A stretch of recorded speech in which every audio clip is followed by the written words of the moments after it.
Bom, gente, eu separei uma palavra pequena para compartilhar com vocês, mas antes de compartilhar a palavra, eu fiz uma relação olhando para mim mesmo, do pai que eu gostaria de ser.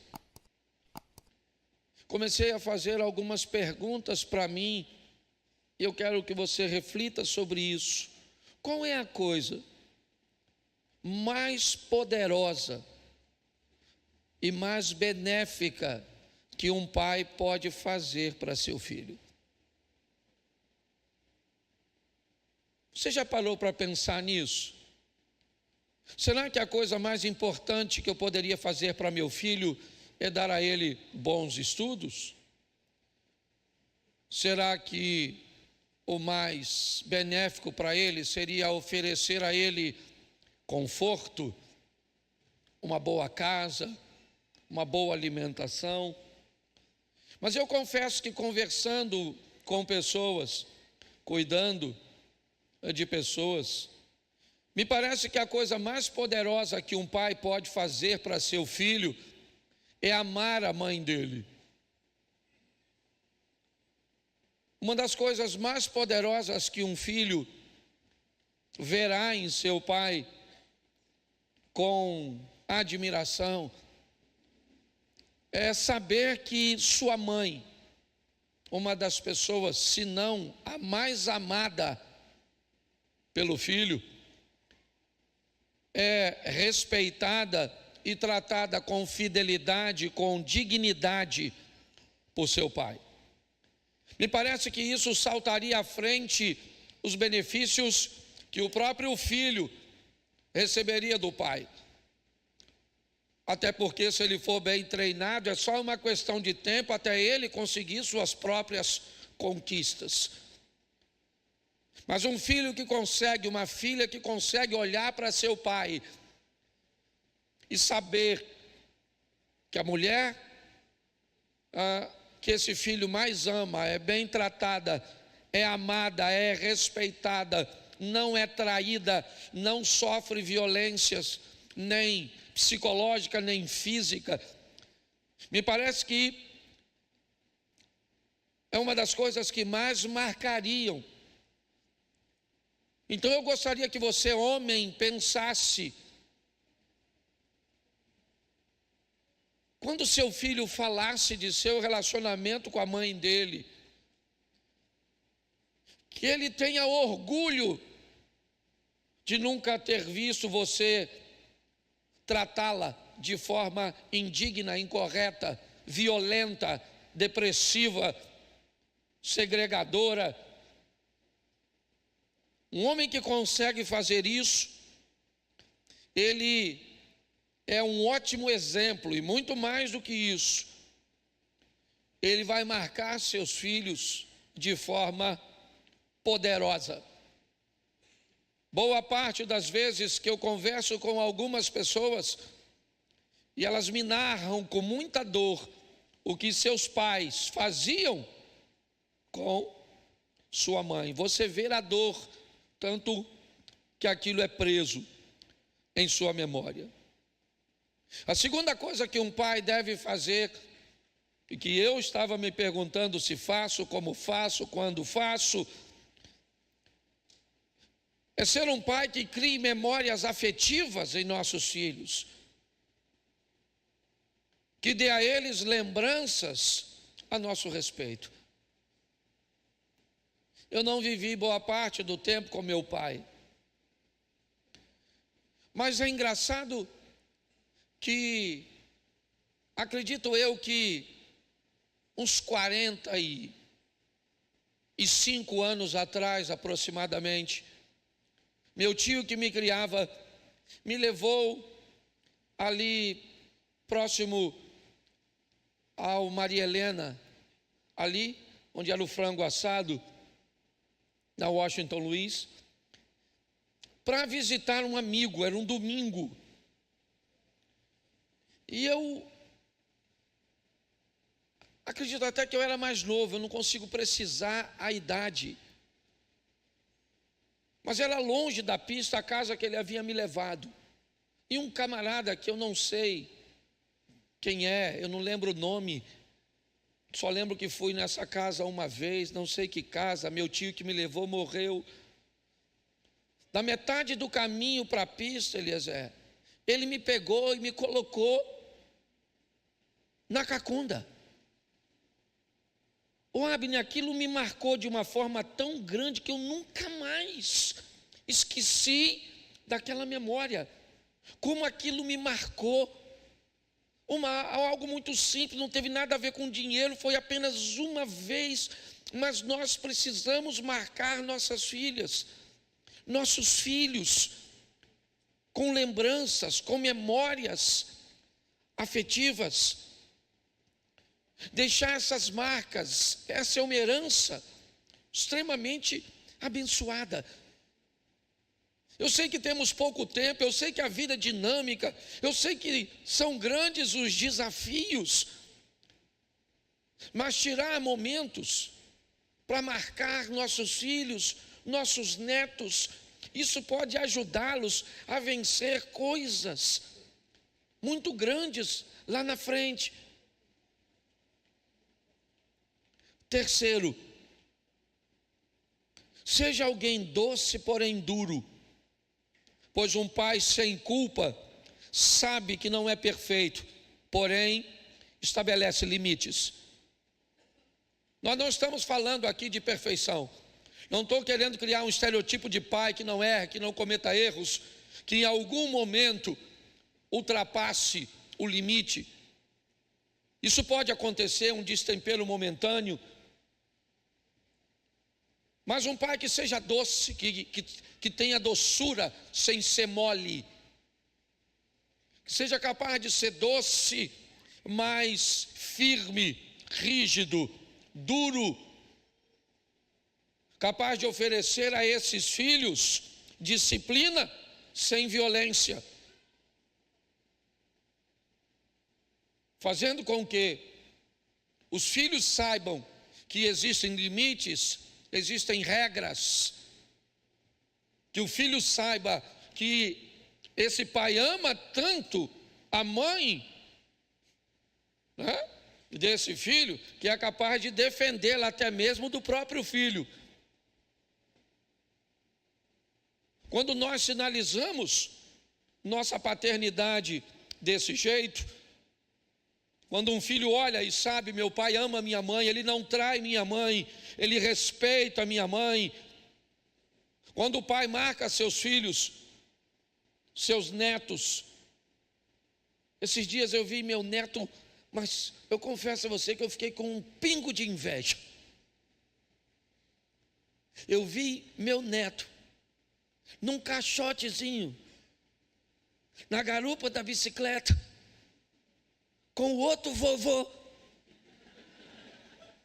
Mas ele já estava pensa numa imagem extraordinária, que eu confesso a você, eu estava afim de estar pedalando aquela bicicleta. Eu achei tão legal, ainda passei, dei uma buzinadinha para o seu Afonso, foi um momento, mas o que é aquilo? É marcar, sabe? Esse dia eu estava brincando com ele lá na minha casa, e ele tá meio brutinho, né? Então já acha que é homem. E foi me apertar meio forte, eu falei, para Miguel, para Miguel, para Miguel. E ele não quis parar, então eu falei, então você vai ver só, e segurei ele. Só imobilizei ele, seguro. E ele, para vô. Quando ele viu que eu não ia parar, ele falou, para pastor Cláudio. Se eu não me respeita como neto, pelo menos como ovelha. Vai cá, cadê Maiara? Está aí, lembra? Maiara começou a rir. Mas sabe o que é? Não estou falando de grana, estou falando de tempo de qualidade. Sabe? Hoje, às vezes, nós estamos tão ausentes que quando estamos presentes, sentimos culpa de repreender a criança. Não, a vida é dinâmica mesmo, você precisa se entregar muito. É muito trabalho, é muita coisa. Então você não é perfeito, mas estabeleça limites, seja doce, porém duro. Igual o seu pai, seu avô, lembra? que nem precisava bater muitas vezes, só aquele olhar de Tandera, aquela coisa já mexia, tá certo? Outra coisa, deixa eu te fazer uma pergunta que eu comecei a pensar. Meu filho precisa saber que eu sou uma versão melhorada do avô dele. Será que o nosso filho conhece a nossa história? Você parou, ou será que você só conta a sua história para seu filho naquele momento de crise? Ele reclama da comida, você fala, você não sabe. Eu não tinha nem o que comer. Nesse momento ele pensa, dane-se, o senhor é o senhor, eu sou eu. Eu quero, entendeu? Mas já tirou um tempo para dizer para ele como as coisas foram, por onde você passou, fora do ambiente de crise, de correção. Se tiver alguém mais antigo, eu estava fazendo esses planos, eu falei, cara, eu vou chamar minha mãe para uma reunião, para ela contar para meus filhos como é que foi minha infância, porque minha mãe lembra de coisas que eu não lembro, para que esses meninos saibam que o pai dele é quase um super-herói. Porque todas as vezes que nós vamos falar, normalmente nós sempre falamos no ambiente de correção, aí o efeito é muito pequeno, mas seu filho sabe, sua filha sabe a sua história, sabe? Provavelmente você só pegou aqueles momentos que ele até descartou, porque você estava usando só a seu favor. Então faça isso, para que você mostre para seu filho, sabe? Que você é uma versão melhorada do avô dele. E que o seu teto será a plataforma de seu filho. Nossos filhos precisam saber um pouco mais a nosso respeito. Precisam ver os nossos exemplos, a nossa conduta, a nossa maneira. Eles precisam contar com o nosso apoio. Hoje, grande parte dessa garotada reclama que não tem apoio, que não tem apoio, que não tem apoio. Certo? É importante que eles saibam a diferença de apoio e conivência. Que eles saibam que nós estamos aqui para apoiá-lo. Mas eu também já descobri uma coisa, eu vou encerrar aqui para eu entrar na mensagem. Que o nosso relacionamento com os nossos filhos e netos seja um relacionamento de poucos nãos. Pastor, não tem que ser com muito não. A maioria das vezes, o não que falamos para ele poderia ser sim. Você sabia disso? Poderia ser um sim supervisionado, um sim debaixo de uma orientação. Mas quando enchemos nossos filhos de nãos, não pode isso, não pode aquilo, não pode ali, não pode fazer, não pode ter, não pode tocar, não pode, não pode, não pode, não pode, não pode, não pode. Isso vira um hábito que me parece não ter efeito. Quando você disser não, que ele consiga entender que aquilo é altamente prejudicial para ele. Eu não sei se você já notou, mas fazendo muito isso, eu passei, quando nós viajamos, a família toda viajou, passamos, quase 30 dias juntos numa casa.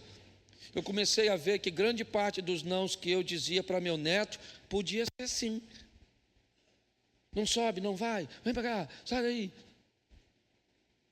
E com essa enxurrada de nãos, se os não fossem mais pontuais, fossem mais precisos, e se todas as vezes que nós disséssemos não, se ele ultrapassasse essa barreira, a criança, ele seria ali trazida para perto, receberia, certo? Uma advertência, uma punição, nós poderíamos falar menos não e sermos mais bem-sucedidos. Hoje eu peguei um texto para vocês, para falar de um pai que treinou alguns filhos, é verdade. De seus filhos, normalmente nós só vamos lembrar de 2. Provavelmente aqueles que têm pouco contato com a Bíblia nem sabem que ele teve mais filhos. Nós vamos dar uma olhadinha, certo? Coloca para mim, por favor, Gênesis capítulo 15, verso de número 2. Respondeu Abraão, ou Abrão: Senhor Deus, que me haverás de dar, se continuo sem filhos, e o herdeiro da minha casa é o Damasceno Eliezer? Feche os seus olhos. Senhor nosso Deus e Pai, em nome de Jesus, continua falando conosco, e que a palavra que vamos receber se torne uma semente, e que possa germinar, produzir em tempo oportuno. Remova todas as distrações pelo poder do nome de Jesus. Amém. Glória a Deus. Amém. Bom, nós temos aqui um homem próspero, Abraão. É chamado no capítulo 12 de Gênesis. Recebe um chamado de Deus para ir para uma terra que Deus o mostraria. Deus dá a ele uma palavra de que ele seria pai de uma grande nação. Porém, Abraão tem um problema. A mulher cuja qual ele casou é uma mulher estéril. Então, a palavra que Deus está dizendo a respeito do futuro de Abraão, ela não faz muito sentido para ele. Ele fica um pouco confuso. O intuito de Abraão é que tudo aquilo que ele construa, seja estabelecido debaixo de um legado, que alguém possa dar continuidade àquilo que ele vai começar. Então ele sempre teve a preocupação de ter um filho, para que seu nome se perpetue. É assim que funciona. Eu não sei se você já reparou, hoje isso até enfraqueceu, mas todas as vezes que um homem tem um filho homem, o nome dessa família vai embora, certo?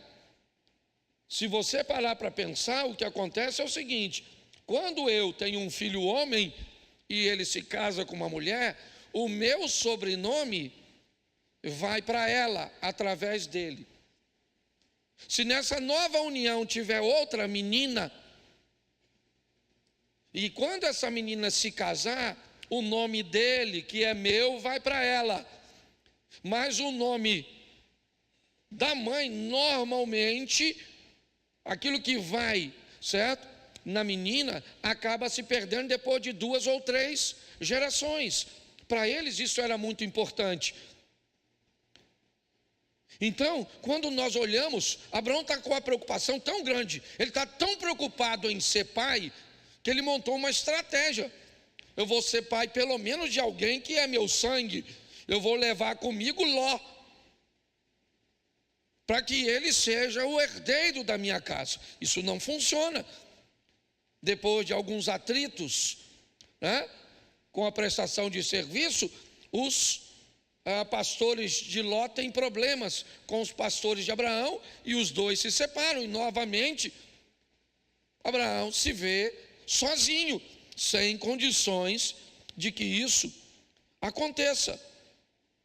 Então o que acontece? Ele olha e diz: não está fazendo sentido, o Senhor me deu tudo isso, olha só, que me haverás de dar, se continuo sem filhos? Se o herdeiro da minha casa é um escravo meu, o Damasceno Eliezer. Não está fazendo muito sentido nisso. Ele queria ser pai. Ele queria ter alguém para deixar alguma coisa. E é isso que nós vamos ver, o que esse camarada foi capaz de fazer. Ele gostava tanto e ele queria tanto que no capítulo 16, no verso 2, provavelmente sua mulher, com muito pesar, com muita dor, mesmo com um nível de insatisfação alto, coloca por favor 16, 2, Sarai vai dizer a Abraão: eis que o Senhor me tem impedido. Pensa que frase ruim da mulher dizer. O Senhor me tem impedido de dar à luz a filhos. Toma, pois, minha serva, uma escrava, e assim edificarei filhos por meio dela. E Abraão anuiu ou aceitou o conselho de Sarai. Preste atenção na dor deste casal. Ela sabe que ele quer tanto, ela viu ele carregar seu sobrinho. Ela viu a tristeza desse cara. Que agora ela diz, faz o seguinte, já que eu não posso ter filhos, se deita com uma escrava. Note que ele tem uma palavra de Deus, sabe, no capítulo 12. Mas o sonho dele de ser pai é tão grande que ele aceita. Ele aceita isso. E ele vai ter um filho com a escrava Agar. Verso 16, do capítulo 16. Já era tarde, é verdade. Era Abraão de 86 anos quando Agar deu à luz a Ismael. Certo? Teve um filho tarde. É verdade. Ele vai ser o pai de 2 filhos em especial. E nós precisamos entender algumas coisas bem interessantes quando o assunto são filhos. E aqui eu queria que as mães ficassem atentas ao que eu vou passar para vocês. Capítulo 17, verso 25. Deixa eu pegar os textos que eu vou ler bastante, falar pouco. Esse primeiro culto ele é mais curtinho, né? Às 20 começa o segundo culto. Eu não posso atrasar nesse. Abraão, já não será teu nome, e sim Abraão, porque por pai de inúmeras nações. Qual o texto que eu pedi?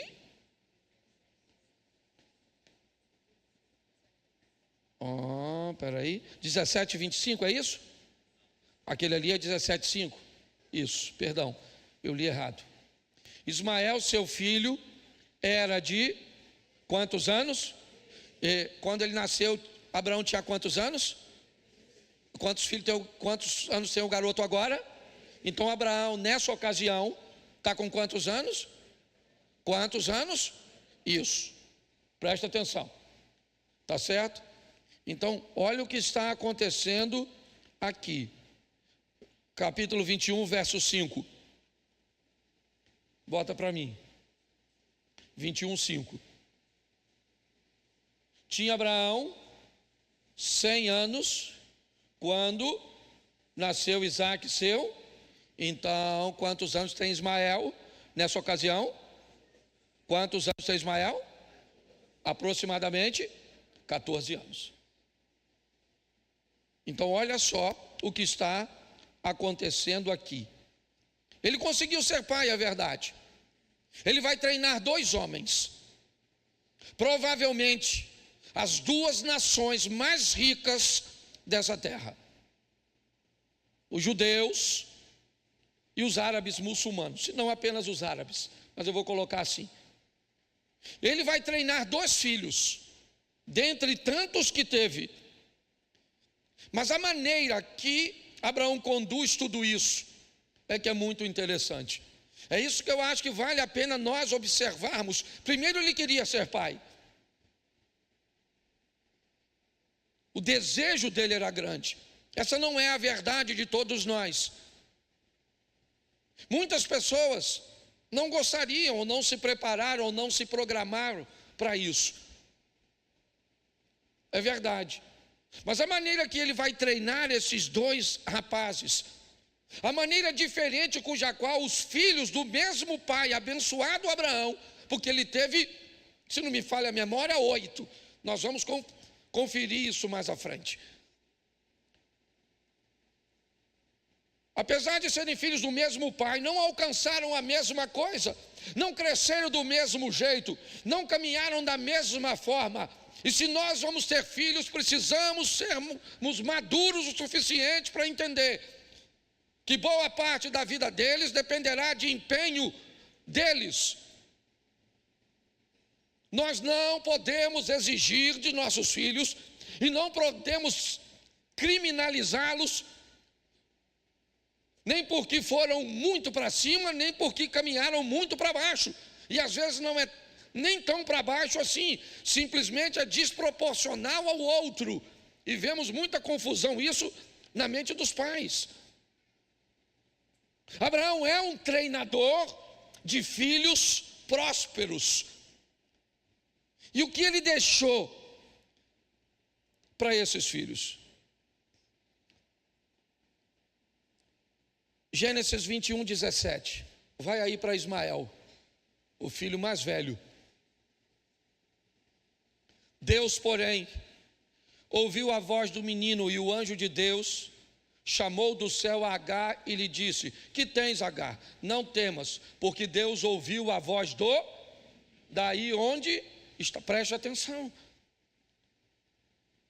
Sabe o que aconteceu? No dia de uma festinha feita por Abraão, para comemorar que Isaac deixou de mamar, Ismael, que já é um rapazinho quando Isaac nasce, ele já tem 13 para 14 anos. Imagine agora quando ele deixou de mamar. Provavelmente Ismael já está perto dos 20. Se você tem filho, você sabe que sempre foi assim. Às vezes você tem uma menina de 12 anos, ela briga com seu outro filho de 1 ano e meio. Discute como se tivesse. Isso em todo tempo. E agora eu não sei que tipo de brincadeira ele faz. Eu só sei que Sara não gostou. E ela diz a Abraão: manda esse menino embora. Manda ele embora. Mas nós estamos no deserto. Manda ele embora. Ele não vai herdar nada que é do meu filho. Abraão, com muito pesar, era um homem protetor. Protegeu Ló no que pôde. Dá um pouco de água e um odre de água e um pouco de pão no deserto para um filho. Na cabeça de Abraão é: meu filho, eu vou te dar um pouco de água e um pouco de pão. Para quê? Você morrer? Não. Para que assim que acabar você faça o quê? Volte até mim. Isso é um senso de proteção. O texto diz que quando Sara diz: bota esse menino para fora, é fácil para ela. Ele não é filho, mas é filho dele. Ele está com muito pesar. Seu senso de proteção, ele é um pai, ele sempre sonhou com isso. E agora ele vai despedir o filho. E o garoto vai embora com a mãe. A água acabou. A mãe está vendo que o menino está desidratando. O rapaz, não é mais um garotinho, mas não quer ficar perto dele. Coloca ele a uma certa distância e fica de longe, provavelmente para não vê-lo morrer. Mas nesse texto, nós vamos descobrir o que Abraão deixou. Esse cara não tinha nenhuma poupança, ele não tinha nenhum plano de previdência, não deixou para ele nenhuma casa de aluguel, não pagou para ele nenhuma faculdade. Nesse versículo eu não vejo nada que nós costumamos deixar para nossos filhos, que Abraão tenha deixado para o dele. Quando Ismael não tem mais ninguém, cadê o pai dele? O colocou para fora, para que a mãe dele, cadê a mãe? Está distante dele para não vê-lo morrer. Ele tem alguém? Não. Mas o pai dele mostrou para ele que o dia que ele não tivesse mais nada, ele teria um Deus. A maior riqueza que nós podemos deixar para nossos filhos e netos é fazer com que eles saibam. Se eles vão seguir no momento, eu não sei. Eles serão rebeldes em algum momento, como nós fomos.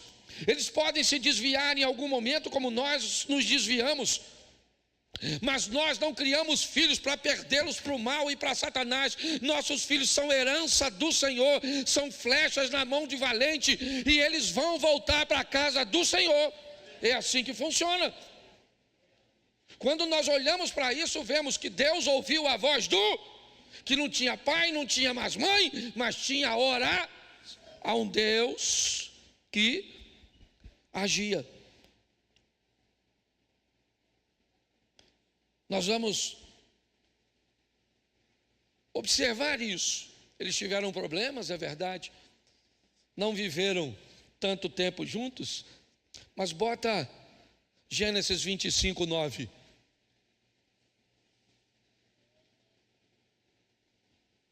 Sepultaram-no Isaque e Ismael, seus filhos, na caverna de Macpela, no campo de Efron, filho de Zoar, o Eteu, fronteiro a Mamré. Preste atenção. No dia do sepultamento de Abraão, quem é que está lá? Seus 2 filhos. Eles conviveram juntos? Não. Formaram 2 nações diferentes. É verdade. Mas nós vemos que apesar das diferenças, seu pai conseguiu treiná-los de uma forma tão fantástica, que nós vamos ver virtudes em todos eles. Alguns são anônimos. Coloca aí para mim, por favor.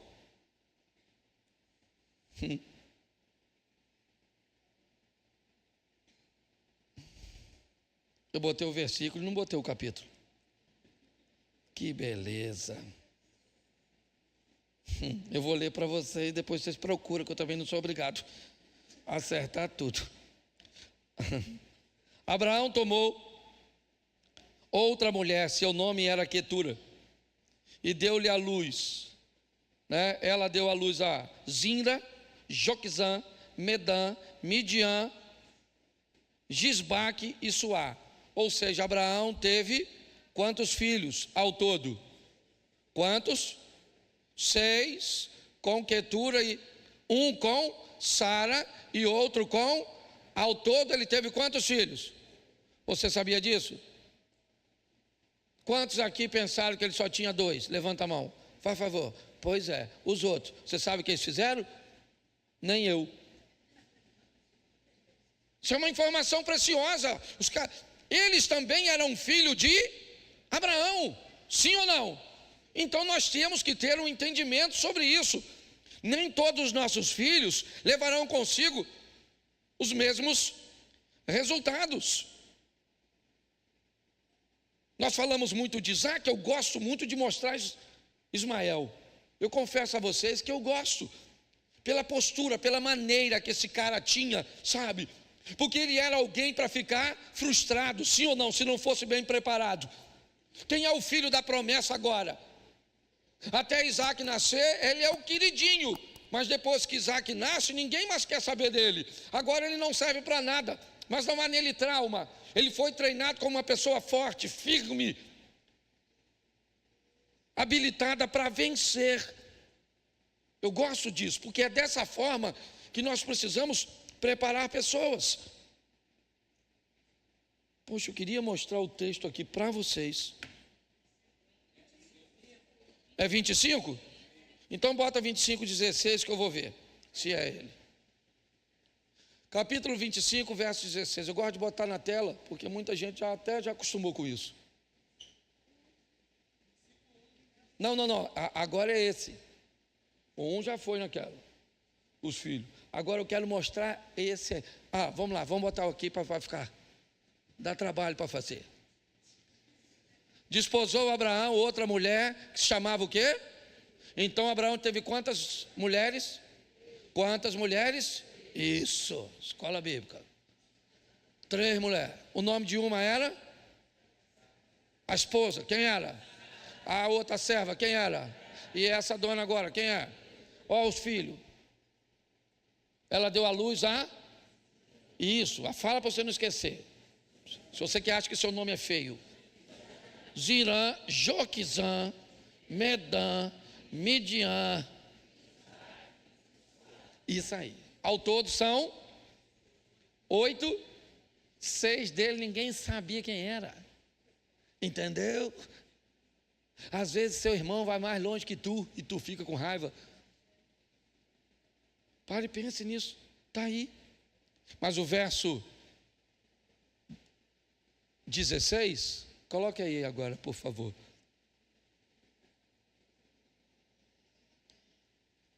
Estes são os filhos de Ismael.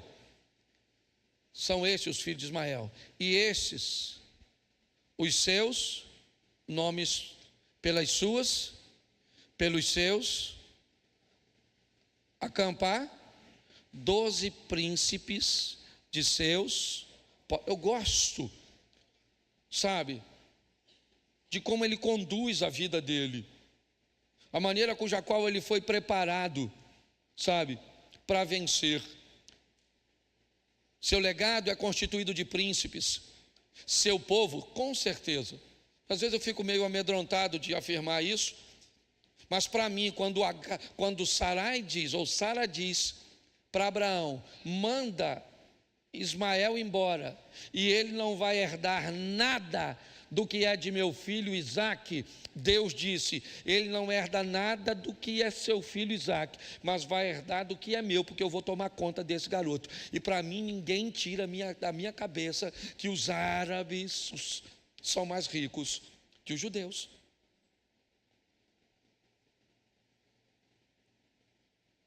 Povos vencedores, porque tiveram uma base no mesmo homem.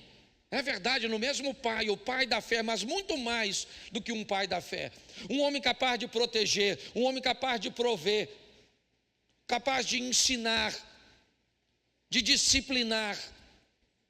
Olha só, homem o suficiente para amar seu filho a ponto de dar apenas pouca coisa para que ele volte, mas homem o suficiente para, depois que descobrir que ele não vai voltar, não tenta fazer dele um dependente. Este é Abraão, alguém preparando o filho para a vida, para qualquer ambiente. Mas eu não posso deixar de falar de Isaque, então eu preciso mostrar a vocês duas coisas deste indivíduo também, que é a formação do povo judeu. Gênesis 22, 8, está aí, coloca por favor. Respondeu Abraão, Deus proverá para si, meu filho, o cordeiro para o holocausto. E seguiam, ambos juntos. Eu gosto da obediência. Isaque é um rapaz nessa ocasião. Ele está notando que tem alguma coisa diferente para esse sacrifício. Ele nota que a lenha está ali, o cutelo ou a faca para imolar também está lá. Provavelmente eles estão levando consigo já uma chama. Mas ele está confuso, está faltando alguma coisa nesse ambiente. Está faltando o cordeiro, está faltando o sacrifício. Ele conhece o protocolo. Quando Abraão começa a amarrá-lo, ele podia correr, ele podia ir embora, ele podia fugir, ele podia se afastar. Ele sabe que tem alguma coisa que não está batendo. Mas eu gosto do nível de confiança que esse filho tem no pai. Quando o pai vai subir, ele diz para quem fica: eu vou subir com meu filho, e eu vou adorar com meu filho, e eu vou descer com meu filho, e pronto. Eu fico imaginando se meus filhos teriam em mim tal confiança, de saber que eu sou um homem de palavra, que eu sou um homem que caminho com Deus. A única forma de Isaque acreditar nisso é conhecer a história de seu pai, é saber quem ele era, onde esteve e onde está agora. Nós sabemos muito pouco a respeito de nossos pais. Esses dias eu fui visitar minha mãe, e eu convivi tão pouco com ela. Ela é uma mulher nova, tem 15 anos de diferença para mim. Eu estou com 55, ela está com 70. E às vezes eu sento para tomar um café e ela começa a me dizer por onde passou. Eu não sabia o que viveu. Às vezes nós sabemos muito pouco da história. Seria muito legal. Não vai custar dinheiro não. Não vai precisar comprar passagem. Às vezes basta um cafezinho, uma pipoca, um sentar na mesa e deixar as lágrimas rolar, para que os nossos filhos possam ouvir as nossas histórias. Talvez em ocasiões difíceis eles consigam nos entender, porque saibam que nós já atravessamos, sabe que nós reconhecemos suas intemperanças, seus desequilíbrios. Normalmente é só isso. Quando conhecemos a história das pessoas, as coisas ficam muito mais fácil. O nível de confiança de Isaac, ele está amarrado agora em cima da lenha. Já deu para notar, né? Seus olhos vão ser vendados e o que ele espera agora? Ser o sacrifício? Ele podia ter ido embora, mas não foi, porque Abraão treinava filhos obedientes. Você vai ver Absalão falando mal de Davi. Você vai ver Adonias também. Mas você não vai ver nem Ismael e nem Isaac falando de Abraão. E preste atenção no capítulo 25, no verso 21. Isso para mim é uma das coisas que mais me faz admirar Isaac. É esse texto. Isaac orou ao Senhor porque ela era, vamos lá, Sarai era estéril, sim ou não? Abraão teve outra mulher, sim ou não? Mas quantas mulheres? Mas quantas? Raquel era estéril? Sim ou não? Raquel era estéril? Sim. Ela era mulher de quem? Você lembra? Ela era mulher de Jacó, que era filho de Isaac com Rebeca. Raquel era estéril? Era ou não era? Jacó teve outra mulher? Sim ou não? A irmã de Raquel, Leia, a escrava, Zilpa e Bila. Quantas mulheres Jacó teve? 4. Quantas mulheres teve Abraão? Quantas mulheres teve Moisés? Quantas mulheres teve Davi? Quantas mulheres teve Salomão? Quantas mulheres tiveram Saul? Quantas mulheres teve Isaac? Uma, e ela era, e ele orava por ela. Está lá, ó. Orava porque ela era. Nunca vi Rebeca falando: pega aí uma escravinha minha. Nunca vi Isaac querendo pegar outra mulher que não fosse. Eu gosto desse cara. Abraão, para mim, deu umas vaciladas. Pelo menos nessa área. Não estou aqui para falar mal dos outros, que não é fofoca. Certo? Mas estava lá o dia que o Abimeleque viu o Isaac brincando com a Rebeca. Depois você lê, está lá na Bíblia.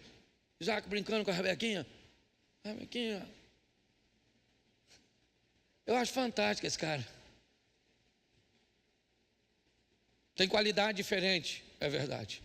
Tem mais 6 filhos que eu não sei falar nada deles, mas era tudo filho de Abraão. Então eu aprendi uma coisa: todos nós somos filhos de Deus, sim ou não? Ele é o nosso Pai, o Todo-Poderoso. Todo mundo vai viver a mesma medida? Não. Mas todos nós somos filhos dele. O que eu queria era sair daqui e colocar em você o desejo, pelo menos de você sentar com seus filhos, bater um papo com eles, contar um pouco das suas histórias, para que ele entenda por que você é sem educação, por que você é sovino, por que ele nunca viu você falar eu te amo para a mãe dele, porque às vezes você não fala porque não sabe. Esse dia o cara falou comigo, a mulher falou comigo, pastor, ele só falou comigo que me ama uma vez. Eu falei, sério? Ele falou, pastor, quando eu casei com ela 20 anos atrás, eu falei, eu te amo. Avisa ela que a hora que eu mudar de opinião, eu aviso. Porque tem gente que não sabe. Preste atenção, porque um texto, ele vai completando o outro. Eu li, porque eu separei aqui, 10 frases ditas por Jesus. A primeira é o reconhecimento de autoridade de Deus e de seus pais em Lucas 2. A segunda é o reconhecimento da autoridade de João Batista sobre ele, Mateus 3:15. Depois é ele falando da sua missão em Marcos 1:15, onde ele fala de arrependimento e fé. A quarta está em João 1:38, onde ele pergunta: o que vocês estão buscando? Vocês vieram à igreja para quê? O que vocês querem comigo? O que vocês estão querendo comigo? É isso que ele está perguntando. No Evangelho de João, a história começa assim: o que você está buscando em mim? Eu acho que vale uma reflexão. Mas quando ele sai de João 3,15, Jesus diz 3 frases. Como eu disse 10, eu já li 4, vou ler mais 3 agora. Bota para mim Mateus, vou ler todas elas em Mateus para ficar fácil. Mateus 4:4. Mateus: ele, porém, respondendo, disse o quê? Ele disse o quê? Ele disse o quê? Verso 7.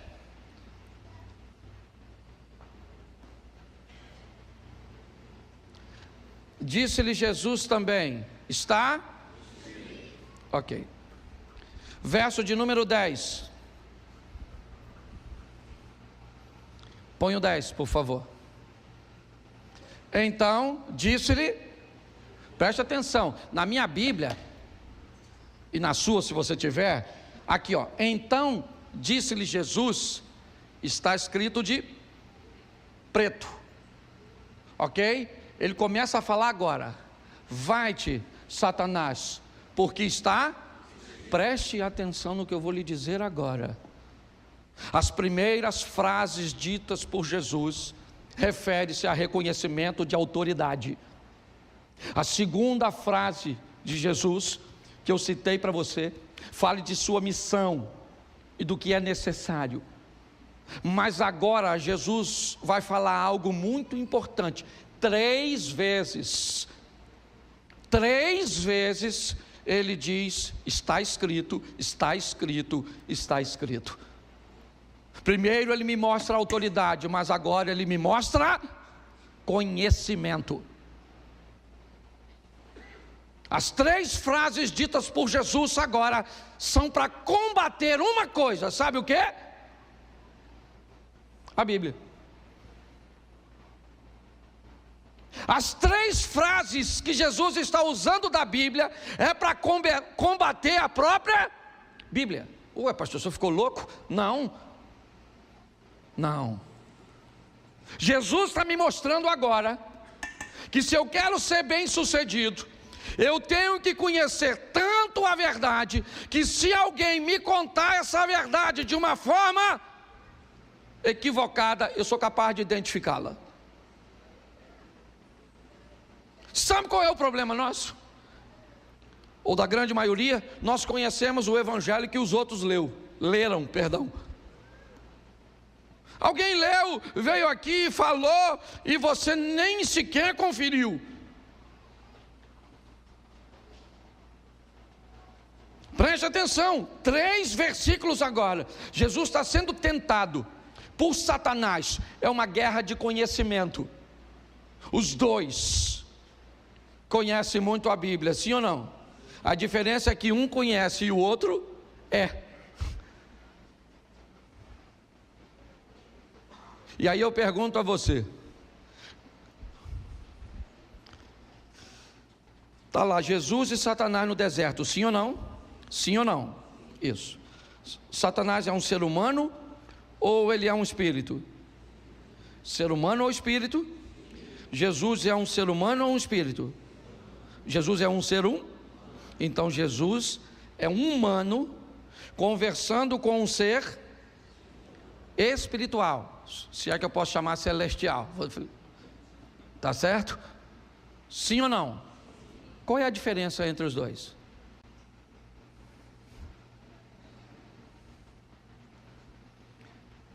É que Jesus não pode acessar o mundo espiritual para responder.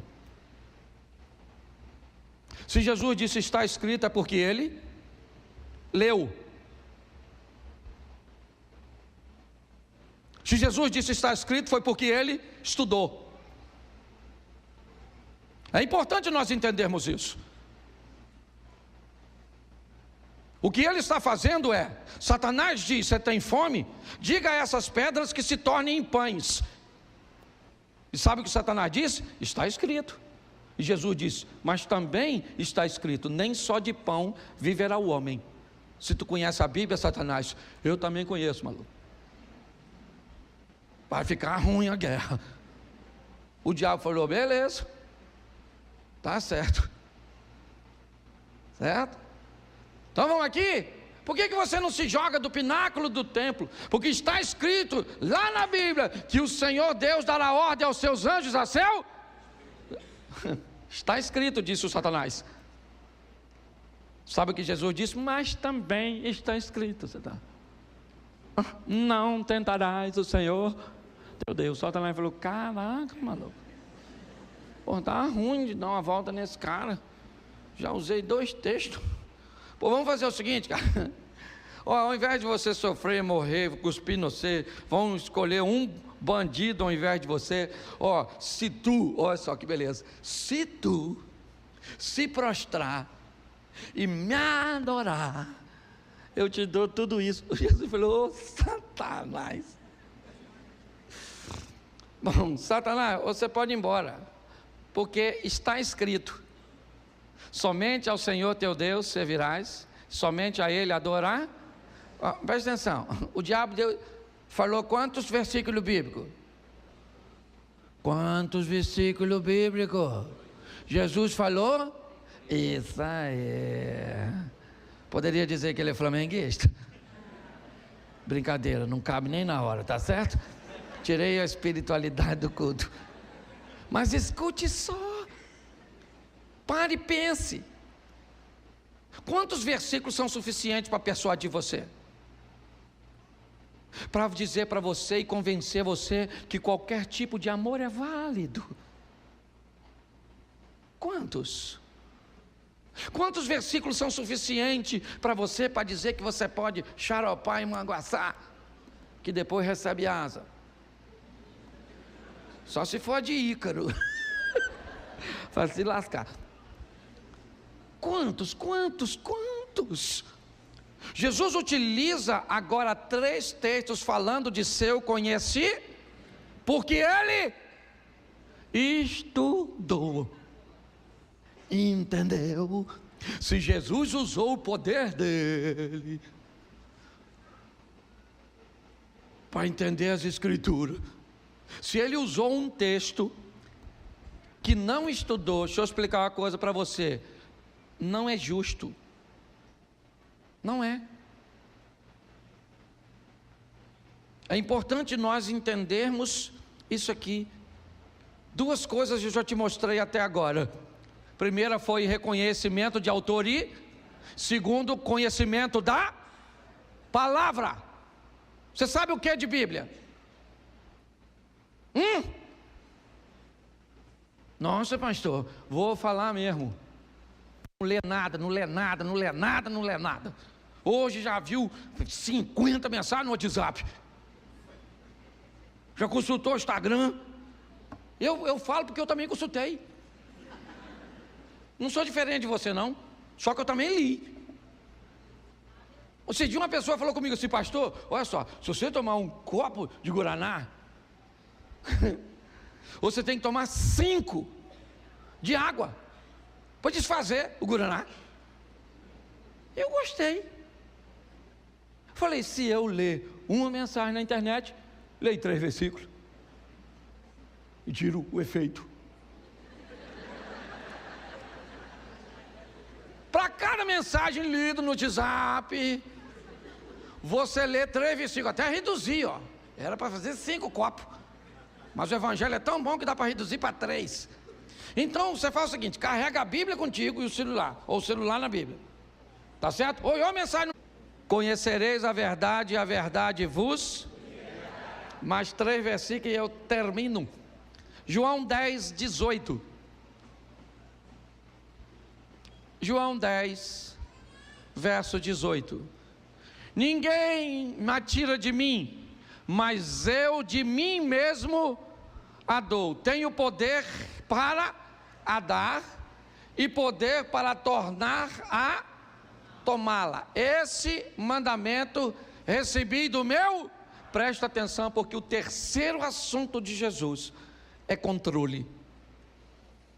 O primeiro é autoridade, o segundo é conhecimento e o terceiro é controle. O primeiro é autoridade, o segundo é conhecimento, o terceiro é controle. Jesus está mostrando que com reconhecimento de autoridade, conhecimento e controle, eu vou vencer. Ele diz: eu venci. Venci por reconhecer a autoridade de Deus, da minha família ou dos meus responsáveis e das autoridades que estavam sobre mim. Eu venci por quê? Porque conheci a verdade, porque conheci a Bíblia para combater. E agora ele me mostra o que ele está dizendo. Ele está pronto para morrer.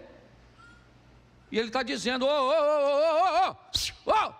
palhaçada é essa, discípulo? Conversa é essa, rapaz? Ninguém tira a minha vida, sou eu que dou. Eu estou no controle desse negócio tudo aqui, rapaz. Para com essa palhaçada. Porque eu imagino os discípulos tudo de... Calma, gente. Estou entregando e já eu tomo de volta. E aí eu vou voltar aqui num corpo ressurreto, ninguém me mata mais. Controle, controle, controle. João 19, 11. Põe aí, 19, 11, irmão. Isso. Respondeu Jesus. O que ele está dizendo?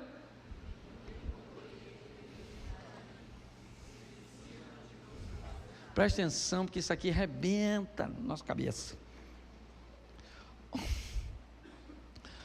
Perdoe a adaptação que eu vou fazer agora, mas eu tenho que fazer. Tá bom? Deixa que eu leio para não ofender ninguém. Lula: nenhum poder terias contra mim se de cima não tivesse dado. Bolsonaro: nenhum poder teria contra mim se de cima não te fosse dado. Papai e mamãe: nenhum poder teria contra mim. Deixa eu falar uma coisa para você. Jesus está dizendo o seguinte para Pôncio Pilatos: Pilatinho, sabe o que Pilato falou para Jesus? Encheu o peitinho. Ele falou: ô Nazareno, estão querendo lascar você. E aqui nessa jossa quem manda sou eu. Fala comigo agora, ô Nazareno, porque eu livro você da morte. Eu sou Pôncio Pilatos. Jesus falou: Pilatinho, sabe de nada, vai lavar a mão, miserável. Ô Pôncio, nenhum poder tu teria, cara. Tu só está onde está porque meu pai deixou. Sabe o que Jesus está dizendo? Ô camarada, quem está no controle de tudo aqui sou eu. Sabe o que ele disse? É-me dado todo o poder no céu e... Eu acabo com isso tudo agora, rapaz. Oh, as pinques em cérebro, meu Deus do céu. Querendo dominar o mundo? Jesus está dizendo, eu faço o que eu quiser. Ninguém. Agora, deixa eu te dar uma notícia agora ruim também, que hoje eu vim para dar uma notícia ruim. Você sabe por que tem gente ruim no poder? E Deus permite que elas estejam lá? Porque alguém tem que estar. Alguém tem que estar no poder, sim ou não? Você quer? Então não reclama de quem está. Entendeu? Tem lugar que não era para o outro estar lá, era para tu. Mas tu não quer estudar, tu não quer trabalhar, tu não quer se dispor, tu não quer fazer nada. Aí fica reclamando do outro que está lá. Alguém vai ter que ocupar o lugar, querido. Entendeu? Acabou. Eu já tive aqui gente, certo, que entrou aqui e falou, pastor, feliz ao nosso partido, eu vou financiar uma campanha para o senhor, a senador, aqui dentro desse estabelecimento. Eu olhei para ele e falei, querido, você acha que eu sou pastor, eu sou sacerdote, eu sou político? Ele me olhou assim meio sem graça, falou, eu acho que o senhor é sacerdote. Falei, então vamos tomar um café. Então eu posso reclamar do senador? O Rio de Janeiro está lá representado por Romário. Porque nós estamos precisando de uns gols no Senado. Mas por que você acha que ele ganhou para senador? Porque jogou nos 3 grandes do Rio e construiu um nome, sim ou não? Então, eu não reclamo, só oro, Senhor. Essa dele bateu na trave. Não é verdade? Eu oro, porque você está rindo, mas o assunto é sério. O que Jesus está mostrando aqui é o seguinte: eu estou no controle. Ele disse a Pôncio Pilatos: ninguém, certo? Ou nenhum poder terias contra mim, se de cima te não fosse isso aí. E aí? Seu pai não teria poder nenhum. Você teria nascido em outro canto. Aliás, você nem teria nascido se você não gosta do seu pai e da sua mãe. Botaram você numa chocadeira assim e você nascia naturalmente, do nada. Ninguém. Mas você só vai conseguir entender isso quando você reconhecer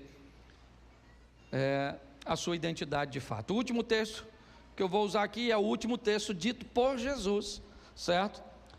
No Evangelho de Marcos, capítulo 16, verso 16. Ele já está indo embora, certo? Preste atenção no que ele diz. Quem crer e for, será, mas quem não, será. Verso 17. Estes sinais seguirão aos que, em meu nome, falarão novas. Vamos lá, bota o 18. Pegarão nas serpentes, certo? E se alguma coisa, e se beberem alguma coisa mortífera, não lhes farás dano.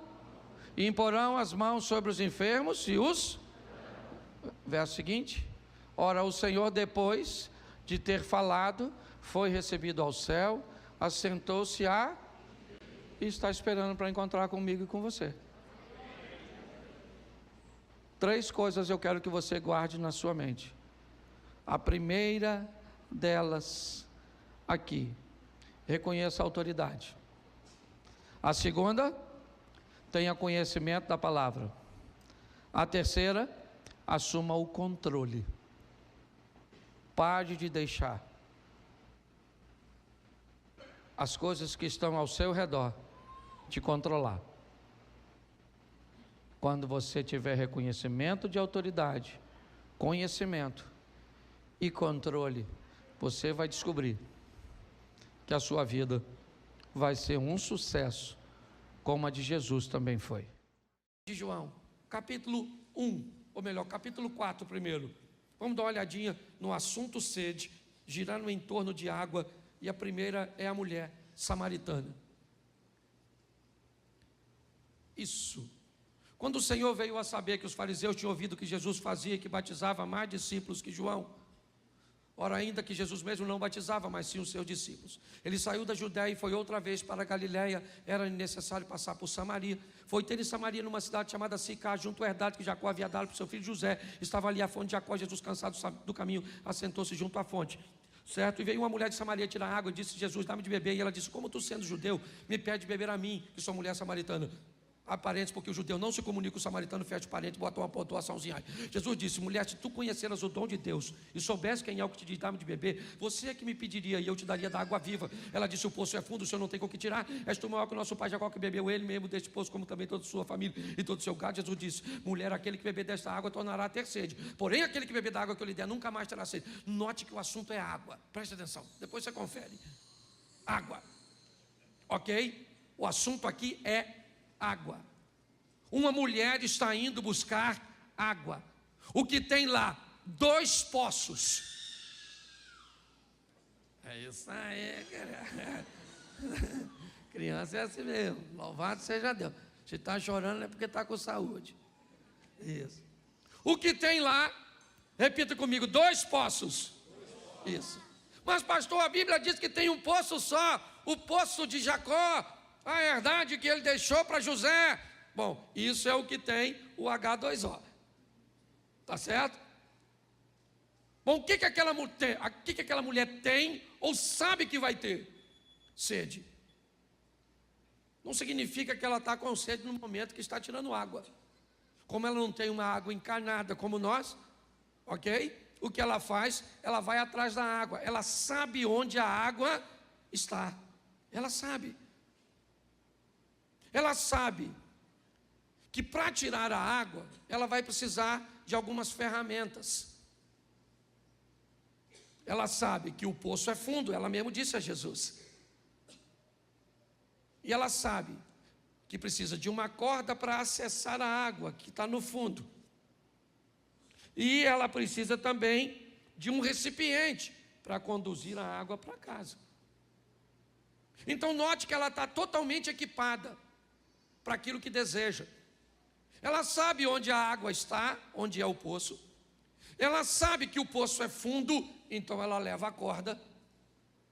E ela sabe que precisa de um recipiente para levar a água para casa. O que ela não sabe é que, além de uma vida física nutrida pelo H2O, pela aguinha, ela também precisa de uma outra água. Uma água que não tem naquele tipo de poço. Então, quando nós olhamos para esse texto, nós vemos um poço do lado de outro poço. E vem uma mulher totalmente preparada para tirar daquele lugar um tipo de água. Mas o outro tipo, ela nem sabe que existe. Quando Jesus começa a se apresentar para esta mulher, a primeira coisa que ele diz: me dá um pouco de água. Me dá um pouco de água. Me parece que, querendo botar a mulher num posicionamento de vantagem, ele inicia uma abordagem a uma mulher que tem sérios problemas com homens. Sérios. Ela não era mais uma garotinha, já passou por 5 relacionamentos frustrados, está dividindo um cesto de um homem que não é dela, ou seja, está vivendo um adultério. Até o presente momento, ela sempre encontrou homens que queriam tirar proveito de seu corpo. Mas preste atenção, na Bíblia, deixa eu fazer uma analogia aqui. O 7 é considerado um número perfeito, sim ou não? Sim ou não? Ela já teve quantos homens? Então está na hora de encontrar o 7º. Jesus, o 7º homem, ele não quer seu corpo, ele não quer prazer com ela. Muito pelo contrário, ele quer oferecer a ela o prazer.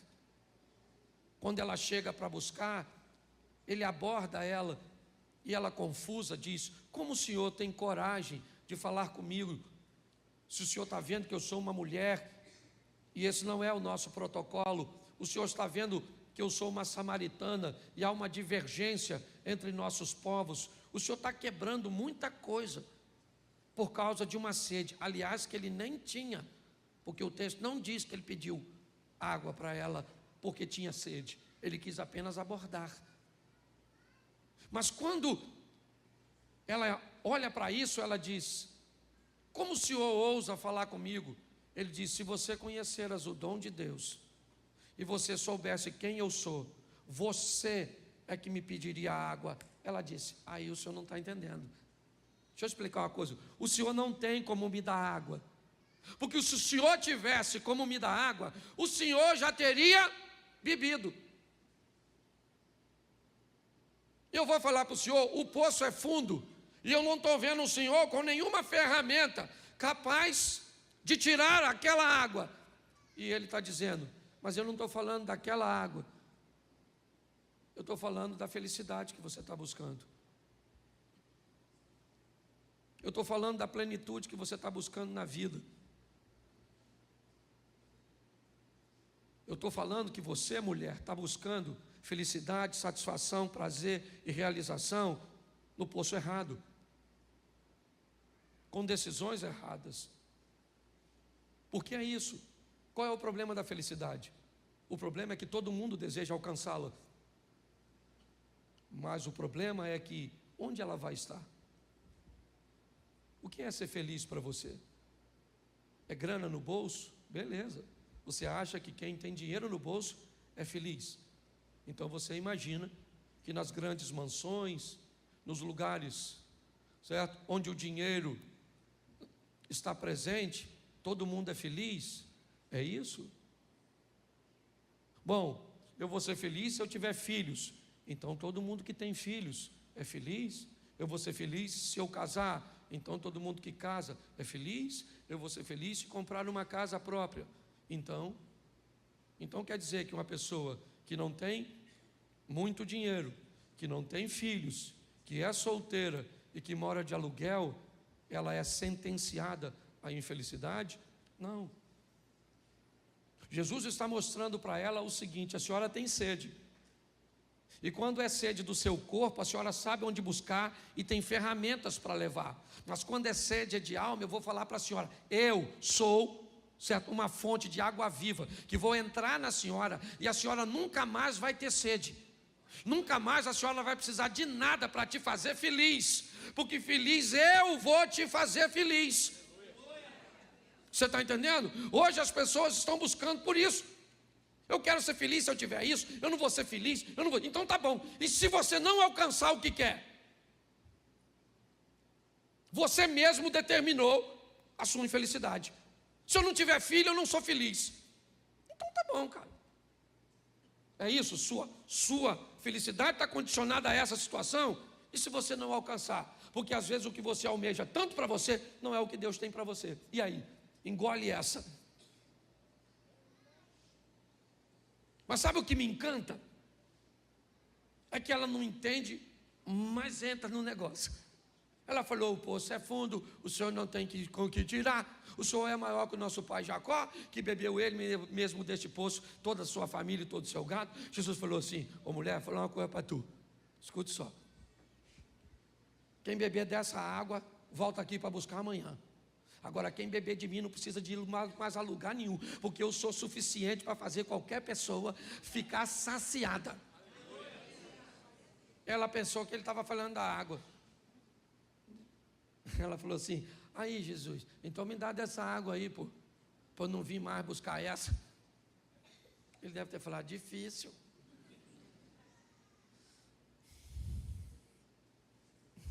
Você não entendeu nada. Então vamos mudar de assunto. Não queria mexer nisso, mas vou. Vai chamar seu marido. Aí ela falou: marido? Caraca, vamos voltar para a água, que eu acho que eu ia ficar mais confortável. Deixa eu explicar ao senhor: eu não tenho marido não, moço. Eu sou solteira. Aí ele falou: pois é, dona.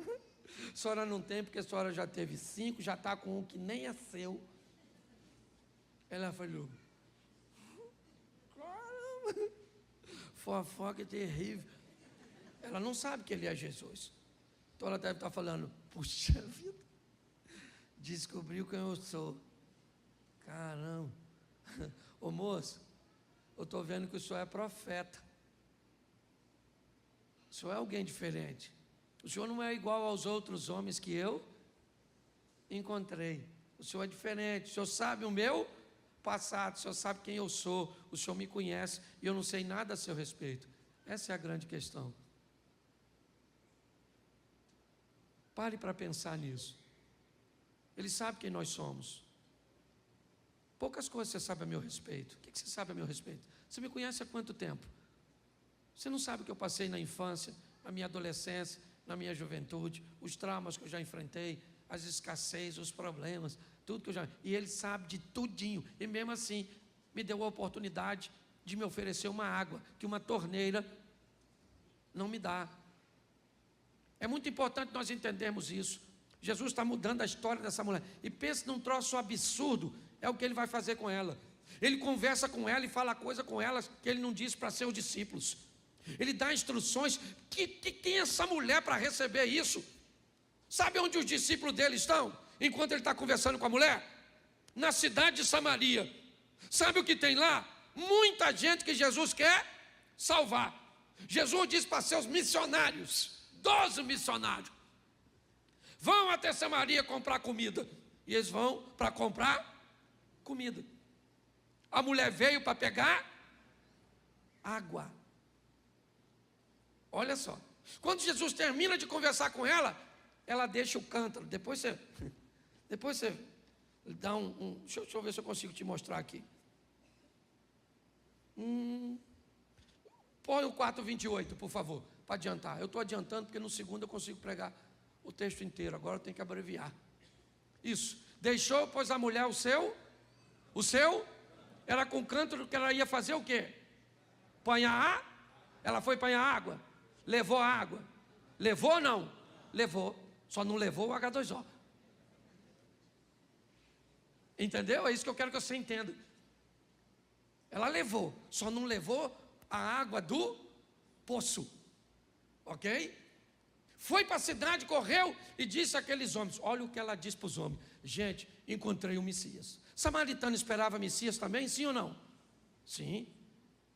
Agora, um Messias que conversa com a dona, com essa reputação, aí também não, né, gente? O Messias tem que bater um papo com você. Uma pessoa santa, imaculada. Ir lá na sua casa, te abordar, falar comigo que sou o pastor Cláudio. Vai lá para pegar uma dona dessa reputação. Ela falou assim, encontrei o Messias. Falou comigo. Os caras devem ter falado, vê se o Messias vai aparecer para a senhora. Essa carga tributária da senhora para pagar. A senhora não tem vergonha não? O Messias já nunca vai dar confiança para a senhora. Esse é que é o problema, gente. O diabo usa isso contra nós, porque muitas vezes ele pega a nossa reputação, que nós não somos flor que se cheira, sim ou não? E isso. E aí diz, você não merece, você não, Jesus, entrar em você, entra nada, eu não estou querendo entrar. O Satanás fala, imagine Jesus, de tão sujo, só que ele sabe quem nós somos. E a mulher está falando, encontrei o Messias. O cara falou assim, e ele falou o quê? Falou tudo que eu fiz. Aí eu acho que ele falou, então quero ir lá dar uma olhada. Pelo menos alguém teve coragem de falar com a senhora. A senhora deixar essa vida sem vergonha da senhora. Não pode ver um homem, esse furor uterino que a senhora tem. Foi lá. Foi lá, Jesus está quietinho. Certo? Só que quando ela volta, quem é que já está lá? Os discípulos com a comidinha. Sim ou não? Eles foram comprar comida onde? Em Samaria. E ela também foi em Samaria. Foi ou não foi? Eles trouxeram quantas pessoas para receber Jesus como Senhor e Salvador? Os discípulos? Ninguém. E a mulher? Vem assim, ó, evangelista. Jesus pega um cara cheio de demônio e transforma em evangelista.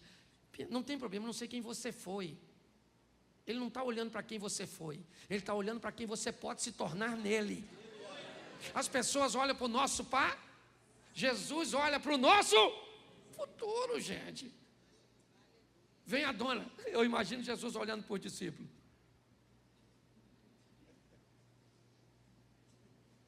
Aquilo é que é evangelista.